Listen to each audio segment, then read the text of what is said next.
Oi, gente. Hoje eu vou começar a falar assuntos que são pertinentes ao entendimento do que é ética, bioética, porque o intuito dessa sequência de vídeos é explicar especificamente sobre bioética, que é um ramo da ética. Quando a gente pensa em ética, a gente tem que pensar na possibilidade de que, de alguma maneira, a gente está falando sobre um conceito, uma ciência, um estudo que se refere a uma relação interhumana entre o homem e outro homem, ou entre o homem e os animais, entre o homem e o meio ambiente em busca de resolver o problema para outros homens, etc. Certo? Tá? Nesse vídeo especificamente eu vou falar sobre metafísica, ontologia, bioética. Metafísica e ontologia. Metafísica e ontologia, na verdade, a ontologia é um ramo da metafísica. É um ramo maior da metafísica. A metafísica possui vários ramos. Os mais comuns para a filosofia é a ontologia, que é o estudo do ser, que eu vou explicar para vocês o que significa especificamente o estudo do ser. E a metafísica, e também outros ramos, como a metafísica psicologia ou a metafísica psicológica, a metafísica religiosa, por exemplo, Deus, que é um ser extramundo, superior. Então, isso são metafísicas.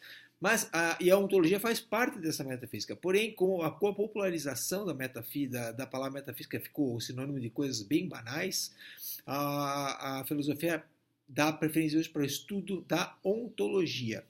Tá? Bom, eu vou explicar isso mais à frente. Achamos fundamental abordar essa forma antes de realizar, na realidade, analisarmos o que é bioética. Então, se você tem a possibilidade de avaliar o ser, colocar-se no lugar do outro ser, entender que existe o outro ser, entender o que é o conceito de ser, entender que existe outro ser, colocar-se no lugar daquele outro ser e atuar eticamente. No caso da bioética, em relação ao ser humano, à saúde dele, ou ao meio ambiente que a ele cerca. Quando pensamos em bioética médica, inexoravelmente pensamos na relação interhumana, no contato entre os seres humanos. Né? Não tem bioética médica só eu. Tá? Você pode estar preparando, inclusive do ponto de vista bioético, para dizer o preparo do medicamento tem um conceito de ética ao que vai se aplicar, mas vai se aplicar a outro ser humano. Então, bioética é sempre uma relação interhumana. Um contato da ética médica ela é assimétrico por natureza. Porque um polo busca a ajuda, que é o paciente, e o outro polo é detentor do poder de resolver o problema desse paciente. Então, existe uma assimetria natural. Não necessariamente o médico precisa olhar verticalmente, de cima para baixo, para o seu paciente, como seria a ideia da ética, por exemplo, as éticas antigas, inclusive colocada pelo juramento de Hipócrates. Aquela ética é uma ética vertical, onde o médico detém todo o conhecimento e o paciente detém todo o direito de apenas aceitar esse conhecimento. Tá? Acessar o íntimo do outro, quando você pensa em bioética, de alguma maneira é fundamental para a relação, hoje, principalmente na contemporaneidade. Vamos apontar as ferramentas necessárias para o profissional de saúde erigir algum conceito de como acessar o interior do outro. Nós acessamos, na verdade nós acessamos de uma maneira empírica, nós sabemos. O que a filosofia faz é apenas tentar elucidar o conceito que já existe, na verdade. E tentar normatizar de maneira que você possa se colocar como representante de tal escola na aplicação da bioética ou da ética. Tá? A medicina tem um lado positivista. Nossa, a medicina é positivista, tá? Científica. Acessar o outro busca se reduzir puramente para nós, médicos, como resolver com problemas técnicos científicos. O nosso acessar ao outro é puramente a resposta do problema ético-científico. Eu não estou querendo dizer aqui que nós precisamos pensar na alma do outro, no sofrimento do outro, no passado histórico do outro. A medicina se resume puramente a isso, mas deveria ter mais ideias. Tá? Eu vou colocar mais para frente para vocês. Tem um objetivo, mas a medicina tem um lado não objetivo, que é bem subjetivo, onde entender o íntimo do outro é absolutamente necessário. Inclusive, aí é que a importância da subjetividade na medicina, não só lá do técnico-científico, que você pode modular a intensidade, a conduta técnico-científica, entendendo o outro. Por exemplo, se você sabe quais são as crenças individuais do outro, não crenças religiosas necessariamente, as crenças individuais, como ele se enxerga, como ele se loca dentro da sociedade, você pode modular a maneira como você vai usar todo aquele teu conhecimento médico-científico. E a ciência que procura entender isso daí é a metafísica, contemporaneamente chamada de ontologia, que nem eu falei para vocês. A ontologia hoje é a maneira como os filósofos preferem que a metafísica seja chamada. O surgimento da ideia de metafísica, quando eu falar metafísica, entendam que sim, dentro desse conceito, ou que a maior parte desse conceito, existe a palavra ontologia. Eu vou falar rapidamente sobre o surgimento da metafísica dentro da humanidade, porque nenhuma outra cultura humana descreveu e deixou o legado escrito para nós. Existia religiosidade antes dos gregos, sempre existiu, mas nunca nenhuma delas definiu exatamente o que é metafísica. Heráclito foi um filósofo pré-socrático que todo mundo conhece, inclusive o Arnaldo escreveu no nosso blog da medicina. O Heráclito é aquele cara que falava que você nunca entra num rio duas vezes, porque o rio sempre muda, certo? Você nunca conhece um ser humano duas vezes, porque tudo está em constante devir, ou vir a ser, ou em movimento. E é verdade, você não tem possibilidade de conhecer o ser, porque tudo está em não ser, que nem diziam os gregos, ou em devir, ou em vir a ser. Portanto, o Arnaldo que eu conheci na faculdade, hoje não é mais o mesmo Arnaldo, então eu não conheço mais esse Arnaldo para Heráclito. O conceito de isso, claro, ele sabia que eu conheço, mas ele queria explicar que existe a ideia, a gente tem que se imbuir da ideia que aquilo não é mais exatamente aquilo que foi. Mas aí chegou um outro pré-socrático chamado Parmênides e disse que isso não é um conceito real e utilizável no dia a dia. É importante você ter uma concepção, uma essência do Arnaldo. Eu tenho que ter uma essência do Arnaldo, porque senão daqui a 20 anos eu estou andando na rua, olho aquele cara, o jeito do Arnaldo, a cara do Arnaldo, só um pouquinho mais gordo, um pouquinho mais magro, um pouquinho mais grisalho, é o Arnaldo. Então aquele ser existe. Esse conceito do ser é a essência do Arnaldo que está dentro de mim, é a essência do ser. Isso Parmênides chamou de o ser, a essência do ser. Isso ele chamou de ser. Então o ser é, o Parmênides disse, o ser é, o não ser não é. Diferente de Heráclito, que dizia que o não ser é que é o importante. Parmênides diz que o ser é e o não ser não é. Tanto que Parmênides é chamado de o pai da ontologia, não da metafísica, da ontologia. Sócrates foi o primeiro filósofo da atual geração, desde Sócrates até hoje, que nós consideramos o fundador da filosofia, falou que considerava esses conceitos, mas ele falava basicamente nessa essência. Ele achava que a essência das coisas é que era o fundamental. Você entendendo a essência das coisas, você entende as coisas. A essência do homem, que é o ser, muito semelhante ao que Parmênides falava. Tá?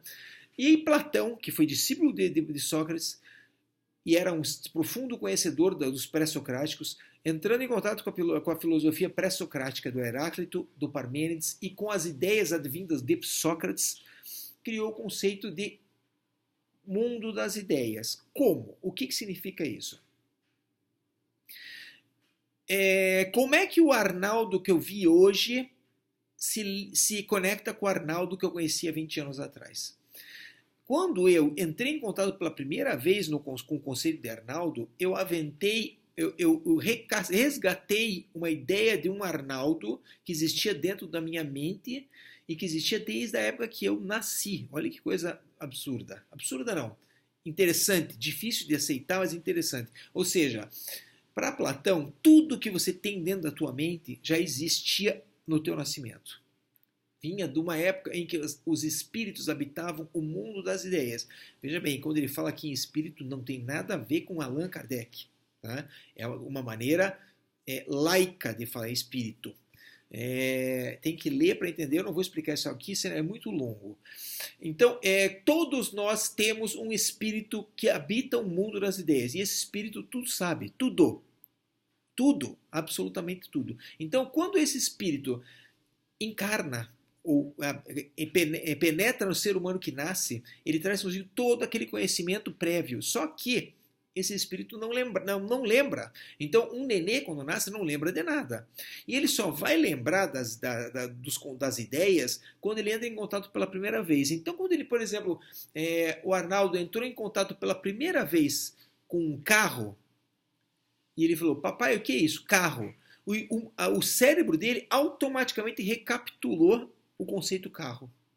E o Arnaldo nunca mais esqueceu o conceito do carro, não porque o cérebro dele lembrava de uma memória própria, mas uma memória pregressa.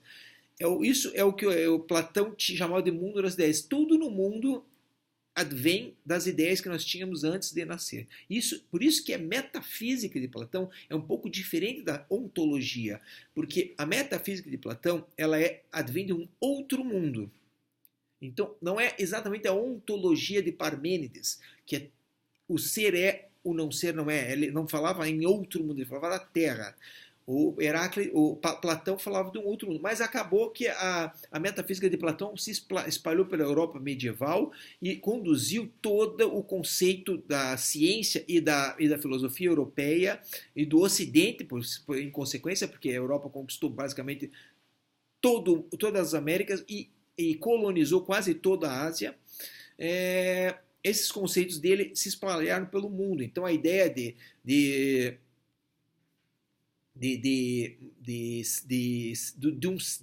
essa ideia platônica de metafísica acabou sendo popularizada. Mas em filosofia, esse estudo do ser em si, se nós pegarmos esse fragmento parmenidiano que nós falamos hoje, ou até mesmo platônico, se colocarmos assim, como é que Platão estudava o ser? Ele estudava ontologicamente de tal maneira. A explicação dele era metafísica, mas dentro da ontologia. De maneira rigorosa, a ontologia se refere ao estudo do ser. Tá? Para os gregos, o conceito de ser era aplicado à essência das coisas, como eu falei antes. Tá? Explicando melhor quais os predicados de um substantivo. Eu vou explicar de novo como eu escrevi aqui, porque é uma maneira de reforçar o que eu falei antes. Quais predicados de um substantivo lhe vem a ideia quando você ouve aquele substantivo? Certo? Por exemplo, quando você escuta o nome homem, o que imediatamente lhe vem à mente é um homem, ou o homem. Por exemplo, Arnaldo tem um homem com um abdômen agudo na emergência. Ele não vai pensar no homem, aquele loiro grande, forte vizinho dele, ou aquela mulher bonita que mora no andar de baixo. Ele vai pensar num homem, um homem qualquer. Este homem é o ser homem. Ele vem à mente a humanidade, ou seja, é aquele ser, ele vai imaginar que está deitado na máquina um cavalo ou um cachorro, um homem, a humanidade do homem, tá? Com as características físicas, mentais de um homem. Portanto, o ser grego seria a humanidade do homem. Como citaram alguns filósofos modernos da modernidade, por Montaigne, gostava de falar muito isso, sobre a gatidade do gato é que habita a mente do homem. A gatidade. Quando eu penso na palavra gato, eu não penso no meu gato, eu tenho dois aqui, que estão circulando aqui, eu não penso no gato da minha vizinha, eu penso no gato. Atropelaram um gato. Um gato. Os autores que não sejam o meu gato. Um gato. O gato. Isso é o ser gato. Tá? Essa essência do homem, do gato, etc., é que é estudada pela ontologia. É essa essência que é estudada pela ontologia. Ontologicamente, o ser humano é toda a humanidade. Todos os seres humanos são ontologicamente... O Arnaldo, eu, o chinês que está agora dormindo, ou o indiano que está cozinhando um curry lá na Índia, são homens. Nós temos a mesma ontologia. Nenhum deles é diferente. Sai daqui, gato. Eu estou falando. Nenhuma característica biológica, física ou cultural é levada em consideração quando se estuda em um estudo ontológico. Não há consideração de ele é hindu, magro, pardo, famélico. O chinês não, o chinês é amarelo, é mais alto, mais forte e rico. O Arnaldo é brasileiro, é médico e trabalha num hospital. Nada disso leva em consideração. Todos são seres humanos. Portanto, a ontologia deles é a mesma. São seres humanos. Esse conhecimento que nos fornece a ontologia é fundamental para tentarmos entender a ideia abstrata como a ética. A ética se aplica ao ser humano.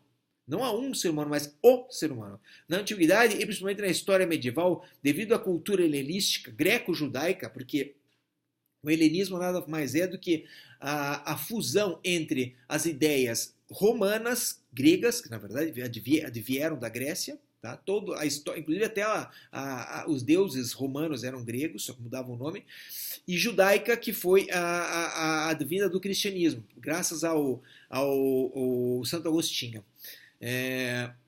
As ideias da Grécia foram alargadas por toda a Europa, principalmente depois do cristianismo, quando o Império Romano se tornou cristão, as ideias helenistas se espalharam pela Europa com uma força total. Tá? E naquela época que a ética que era padronizada na Grécia, porque foi a ética que existiam desde os romanos, eu falei isso no vídeo um pouquinho no vídeo anterior sobre ética, mas vou repetir. Sócrates, Platão e principalmente Aristóteles normatizaram a ética como sendo uma ética das virtudes. Não existia um outro conceito. Existia os códigos de ética advindos do cristianismo, por exemplo, que é uma ética deontológica: não matarás, direitos e deveres dos 10 mandamentos. Mas a ética geral da sociedade foi a ética das virtudes, tá?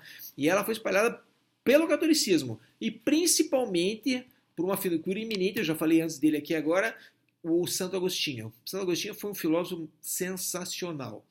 Na modernidade já se segue questionando que essa a normalização da ética das virtudes, surgem outras éticas, como a ética deontológica kantiana, que eu falei para vocês antes, a ética utilitarista de Bentham e de John Stuart Mill. Tá? Na contemporaneidade, alguns pensadores como John Rawls, Jürgen Habermas, entre outros, seguiram as ideias advindas da filosofia moderna. Tá?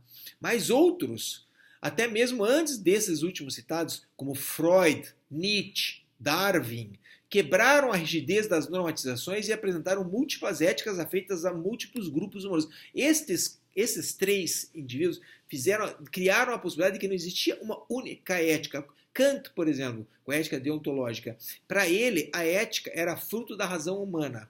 E essa razão era comum a todos os seres humanos. A mim, ao Arnaldo, ao chinês, ao africano, todos os seres humanos, através da sua racionalidade, poderiam chegar à conclusão do que é certo e o que é errado. E para Kant a ética era por isso que chamava de metafísica, não no sentido espiritual, como eu falei anteriormente, mas a metafísica, a ética era um conceito metafísico, era um conceito a priori. O ser humano nascia conhecendo ética. Darwin e esses caras não, esses caras quebraram a rigidez que eu falei antes, principalmente Freud, Nietzsche e Darwin quebraram a rigidez da normatização. Por exemplo, quando eu falo de normatização, Freud normatizou deontologicamente. Aristóteles, a normatização era pelas virtudes, todo mundo deveria ter virtudes para ser ético. E o utilitarismo, a ética era a escolha a melhor solução possível para o maior número de pessoas. Você deveria escolher a conduta a tomar para gerar o maior bem possível. Isso era o utilitarismo, que eles achavam também que era uma coisa universal. Mas esses três criaram a ideia de que isso era impossível. Mas, gente, a despeito de qual ética estamos abordando, ao pensarmos eticamente, estamos pensando em relação entre os seres humanos ou desses seres humanos com outros seres humanos e não humanos. Essa relação, se nós nos propomos a ter um contato pela ética, necessariamente ela é fundamental que, de algum modo, cessar ou aventar a interioridade do outro. Isso aqui é o ponto principal dessa colocação. Como eu acesso a interioridade do outro? Já que eu estou falando em outridade, ou alteridade, ou empatia, são três, e tem uma terceira ainda que é epifania, uma quarta palavra. Todas elas se referem a você adentrar dentro do outro, entender o que está acontecendo dentro do outro e agir de acordo com isso, para que isso se chama empatia, ou alteridade, ou outridade, ou epifania. Só que em graus, às vezes, dependendo do filósofo, ele vai dizer que epifania é um grau acima desses daí, por exemplo, Levinas fala muito em epifania, mas outros falam em alteridade, empatia. Adam Smith foi o primeiro, foi um inglês que falou em empatia, foi uma maneira magistral, traduzindo para o inglês é sympathy or empathy. Hoje em dia eu acho que tem uma palavra mais moderna, na época dela era sympathy, e são palavras no qual se coloca-se no lugar do outro, mas isso eu vou falar mais à frente. Nos próximos vídeos apresentarei um pouco de alguns desses autores que eu citei, sempre reforçando que faz fundamental que a bioética estar ciente que a ontologia é necessária para a sua efetivação. Certo? Eu vou falar, no próximo vídeo, eu vou falar sobre um austríaco chamado Ludwig Wittgenstein, que foi um membro da escola de Viena. Ele é considerado um neopositivista, porque ele quebra completamente a possibilidade de um mundo extraterreno, portanto, ele nega a metafísica e ele se apoia puramente numa ontologia. Como eu falei para vocês, são muito parecidas, mas a metafísica tem algum componente fora desse mundo. A metafísica de Platão, por exemplo, exigia a existência de um mundo das ideias, que é um mundo extraterreno ou supraterreno. Ludwig Wittgenstein destrói essa possibilidade e diz que tudo é explicável pela ontologia e pelo mundo. Já Emmanuel Levinas é um francês de família lituana que desenvolveu uma bioética extremamente difícil de entender, não é fácil de entender ele, porque ele funde de uma maneira profunda tanto a bioética quanto, aí no caso dele, ele funde com a metafísica mesmo, porque ele fala em sentimentos, em outras situações, em outros pontos, mas é muito difícil. Eu vou explicar isso depois em 2 vídeos separados. O próximo, então, vai versar sobre Ludwig Wittgenstein e o outro, Emmanuel Levinas. Ambos são filósofos do século XX. Obrigado.